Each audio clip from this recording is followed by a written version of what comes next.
O pilot ki atom bombasını Yaponiyaya attı, 2 şəhərini dağıtdı, insanları kütləvi olaraq qırdı, qayıdır Amerikaya, barəsində oxuyun. Amerika rəsmiləri onu təltif edirlər, ona hədiyyələr verirlər, onun rütbəsini yüksəldirlər, pul verirlər və s.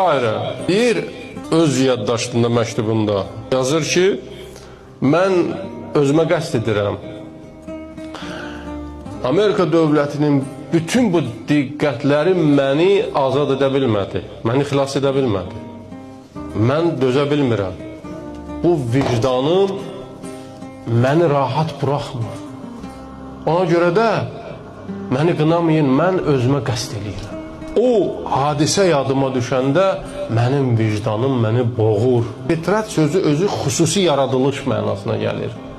Bir ümumi yaradılış var, biz heyvanlarla müştərəkik, yeməkdə, içməkdə, yatmaqda, şəhvətdə. Bu heyvanlarla biz müştərəkik. Bir də xüsusi bir yaradılış var. Mən nəfəxtu fihi min ruhi. Allah öz ruhunu üfürüb bizə. Ona fitrət deyir. Sən onu aldada bilməzsən.